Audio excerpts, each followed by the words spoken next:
Hi guys, James at RampantLionReviews again for you today with another beer review. For this one we are going to head down to England, and this is a beer that I'm really excited to try because I've seen the likes, Harry, Craig and Dean, all the English reviewers have gone crazy for these beers when they've been able to try them. So for this one we are going to return to Manchester and visit Cloudwater Brew Co, and I'm finally getting around to trying one of these DIPA beers, the double IPAs. So this one is the version 9, it comes in at 9% ABV and it should be really cool. This one's got Mosaic and Nelson Sauvin in it. Nelson Sauvin, of course, is like gold dust these days, but it also has some Simcoe and Citra lupulin powders in it. A really interesting way of actually getting your hop extracts into beers these days. Those of you who are more into your home brewing will know quite a bit about that, but I'm really looking forward to this one. It's rated 99 overall on Rate Beer, and like I said, the guys who are reviewing beers down in England really rave about this series. Hopefully I can get the version 10 before I go away back to Sweden, and of course this is one of the beers that I simply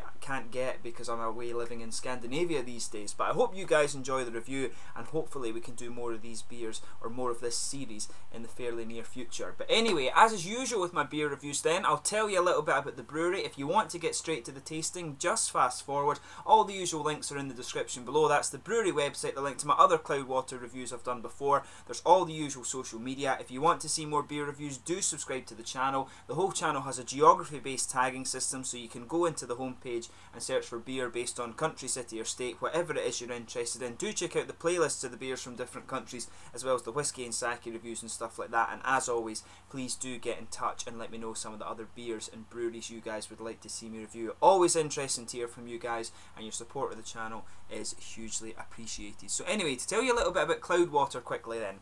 So Cloudwater Brew Company was founded in early 2015 by Paul Jones and James Campbell after the latter left Marble Brewing Company, and they were also joined by Al Wall and Will France, who have a wealth of experience in home brewing, professional brewing and also in bar management as well. But the company actually signed a lease for an archway which allows them to age and sour many of their beers. They've got a capacity of up to 200 barrels at a time, but the brewing began officially in March 2015 in Manchester, and they officially opened the brew pub in early April of that year as well. But they actually started off with a 2,400 litre brew kit, but they had enough floor space at the brewing premises to double brew and even triple brew, so they are going to expand. I'm not sure if they've quite done that yet, but they've also been planning for further expansions beyond that double and triple brewing. But as I said, these guys have built a really big reputation for themselves over the last little while, a very highly regarded craft brewery, and these DIPA beers, the double IPA series that they're doing, they're releasing one every month now, and they're basically, the whole point of that is just to use whatever fresh ingredients they can get and add different things to the brews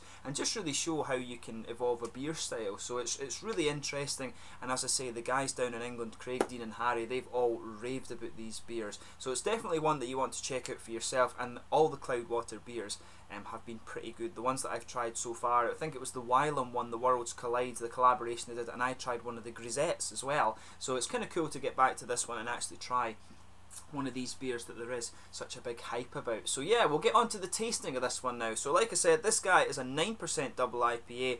It's hopped with Mosaic and Nelson Sauvin, and they've also used Simcoe and Citra lupulin powders in this one. So yeah, should be really nice. The yeast in this one is WLP 4000, and it's got bittering hops in it as well, Pilgrim Alpha, and also has some CO2 extract as well. So quite cool actually. The malts in this one are Golden Promise, Dextrose, Caramalt and Wheat, so should be quite nice. So I'll just let you have a little quick look at the artwork of this one before we open it up then.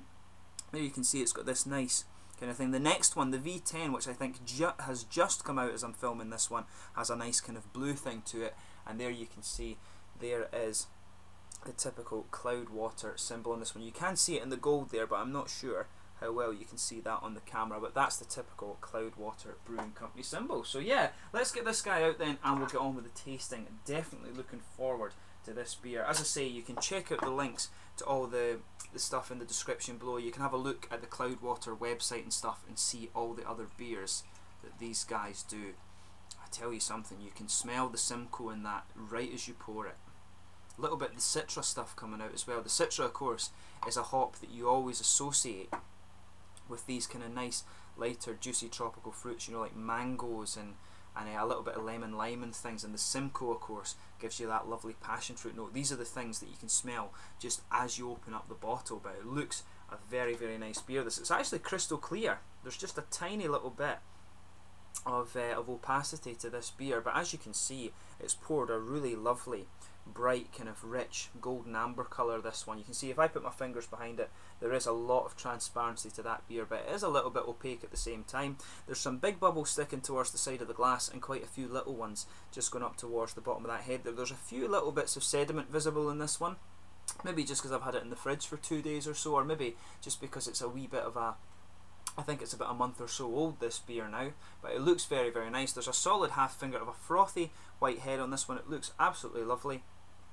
So yeah, looks very, very nice. You can smell these lovely fruits coming off this beer just as you swirl it about in the glass. So let's take a closer look at the aroma on this one now. Oh yeah, that's really nice. I can pick up a little bit of the kind of the green grapey character that really defines, you know, that the Nelson Sauvin hop is always known for the green grapey notes, and you can pick up a little bit of that in the background of this beer, but really it's leaning more towards the things that you'd expect of the Mosaic, the Simcoe and the Citra. You know, the Simcoe has a lot of passion fruit. It always gives you this lovely passion fruit note, and you can pick that up in this one straight off, but the Mosaic and the Citra are coming out quite nicely too. With the Mosaic, I'm kind of picking up that sort of, that papaya thing. There's a lot of mangoes, and you know, the papaya of it is quite a noticeable note when it comes to the Mosaic, and you can pick that up in this beer straight off. Yeah, but it's got a lovely sort of floral aromaticity to it. It's a little bit of a darker, slightly spicier floral aromaticity that I'm getting out of this beer. I can pick up just a wee teeny bit of earthiness. That's another thing that you'll get from the Mosaic, of course, but a lovely sort of dark floral aromaticity to this one, but the aroma, as you'd expect, really leans towards the fruits. Like I was saying, a bit of the green grape from the Nelson Sauvins in there. You can get the passion fruit, which is of course the Simcoe. That'll be the lupulin powder coming out. But there's a bit of mango. That'll be from the Citra, of course. Maybe a sort of, not quite, maybe a little bit of peach, but not quite as sharp as peach. Maybe apricots or something like that. But definitely, you can definitely pick up that almost. I always find papaya, the smell of papaya, it reminds me a little bit of a kind of fruity thing, but a sort of, it reminds me of bamboo a little bit. Maybe after that, my first encounter, I think my first encounter with papaya was in Japan, and they had some bamboo with this kind of thing as well, and it always reminds me of that. But you can really smell that, the nice tropical fruits in this one. You can pick up a little bit of sweetness from the malts as well. There is a wee bit of caramel and a little bit of biscuit, but there's a big kind of bready character in there as well. It's got a nice backbone, this beer. You can really smell that, but take a little bit of time and enjoy the aromas on this one. As I say, Nelson Sauvin is kind of gold dust when it comes to craft beer these days, so make sure you enjoy that nice green grapey note in this beer especially, but the tropical fruits in this are absolutely lovely. Mangoes, papaya, passion fruit, all of this sort of thing. So yeah, let's get stuck into this beer then. This is going to be my first taste of one of the DIPA series from Cloudwater. This is the version 9, comes in at 9% rated, 99 overall on rate beer. It should be a cracker. Slàinte.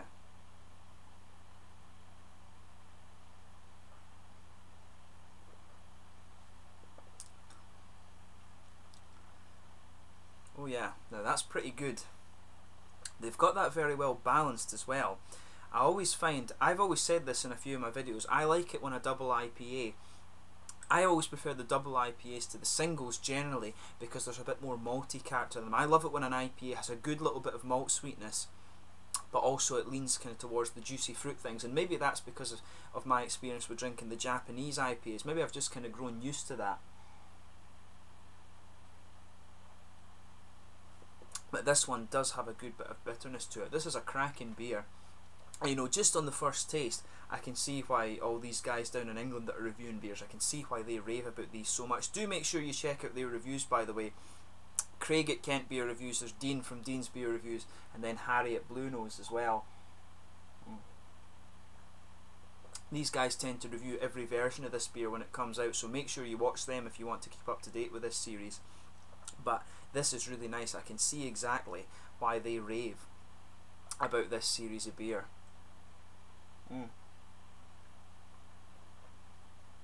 I do hope I can find the version 10 before I go back to Sweden.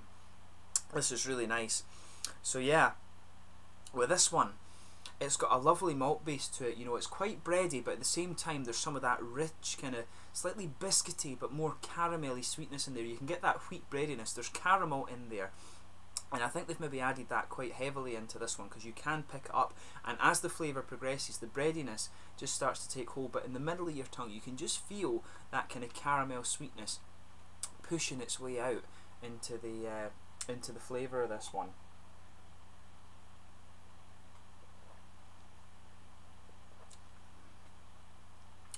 That's really nice. You know, this is good. Like I say, I can see why this beer's getting so much plaudits. So in the back corners on the palate, obviously the hoppy side of things is where the complexity of this beer comes out. So in the back corners of the palate, I can pick up that wee bit of earthiness. That's the mosaic coming out. The mosaic just always has this little bit of earthiness. As you come further forward, it's quite floral.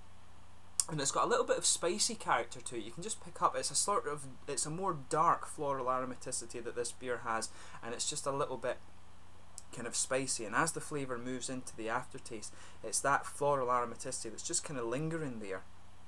But the fruitiness, of course, is where a lot of it's coming out. Around the front corner of the palate, or the front curve of the palate, sorry, that's where the kind of lighter grassy notes are coming out, and just behind that, as I always say, you get this little oily bubble, and that's where your fruity flavours come out.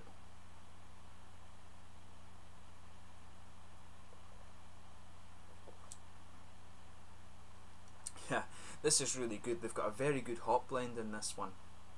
And that's one of the things, using the lupulin powders. It's something I need to read a bit more about, but it's supposed to be the least kind of vegetal way of getting the hop extracts into your beer. I'm sure those of people who are into homebrewing a bit more will know more about this than I do at the moment. But it's supposed to be a very good way of getting a lot of fruity character, and really just getting these kind of alpha acids and things like this into your beer. And yeah, in a way you can taste it. It's really nice. It's a new technology thing. They're always experimenting with technology to improve brewing. And of course, as a scientist, that's something that I fully support, and especially if they're doing it for beer. But this is really nice. So with the fruity side of things, the grapefruit, there's not really a grapefruit character to this one. This really leans more towards the kind of sort of lighter tropical fruit notes. Of course, Simcoe gives you the passion fruit in this one. You can kind of feel that just underpinning this beer, along with the Nelson Sauvin. You get that green grapey character, and it starts to come out a bit more. You feel that a little bit later in the aftertaste, just around the kind of front part of your tongue. You can feel this slightly green grapey character just underpinning the beer. It starts off with the passion fruit, which of course is the kind of signature of the Simcoe, and then on top of that, you're on top of the green grape and the passion fruit. That's where you're getting the other things. You know, you're getting a little bit of that papaya which comes out from the mosaic. I can really get that, and just that almost that kind of, it's not quite reedy, but as I say, it gives me this kind of bamboo-y flavour, and the papaya always reminds me of that a little bit, just because of the flavour that it has. But there's mangoes in there as well. There's a little bit of pineapple, I think, too. Apricots I'm not so sure about, maybe a little bit, but like I say, starts off with the oily fruits, the passion fruit and the green grape underneath, and then it just moves into these lighter tropical fruits as the flavour progresses. But like I said, the main point of this review, I can see why the guys down in England really rave about this beer series, so I really do hope I can try the version 10 while I get the chance. And a big thank you to my friend Grant, actually, for picking up this beer for me while it was available. Really nice of him to do that, so I owe him a pint for that. But yeah, this is nice, you know. In terms of double IPAs, they've got this kind of spot on. They've got a good bit of sweetness from the malt base in there, but they've got the nice juicy fruits, and this is the feel I like. This beer for me isn't overly bitter. It has a little bit of bitterness to it, but it's not one of these things that's just going to blast you with a big hoppy bitterness. It's more about how juicy the hops are and how kind of sweet and smooth the malt base is. This is really nicely done, this one. I certainly wouldn't hesitate to drink this again, and I guess this is one of the downsides of this series, is simply the fact that they only brew these beers once. But who knows, maybe in the future they might say, which version did you like the best? And I don't have anything really to compare it to from the others in the series, but I think this is a pretty damn solid double IPA. As I say, the other guys in England you would be better asking them about that, but really nice beer. Certainly no faults I can find with it at all. I love the juicy fruity character and also the malt base as well. So in terms of the mouthfeel, this one, I'd say this one is kind of mid-bodied, but to me it feels a little bit light for a double IPA actually. The mouthfeel in this one, it's actually, if you're drinking this beer, you'd never guess it's 9%. It's quite a drinkable one, this mid-bodied. Carbonation is quite smooth. It's got a little bit of an oily character, but really it leans more towards the wetter side of things. The malt base is very smooth. There's a little bit of sweetness from there. Like I was saying, the hoppy side of things, it's not really that bitter at all.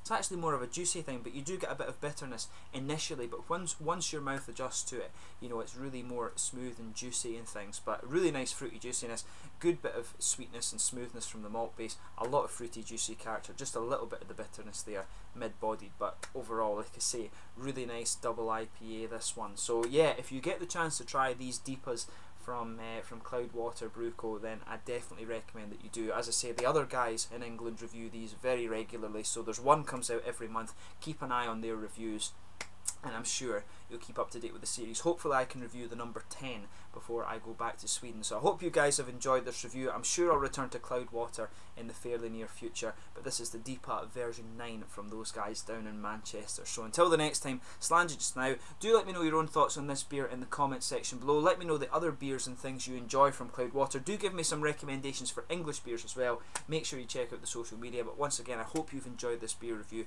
Thank you for watching, and I will catch you guys very soon. The Cloudwater Double IPA version 9. Do make sure you check out Harry and Dean and all the other English reviewers down there, and they'll keep you up to date with this series. Slange just now.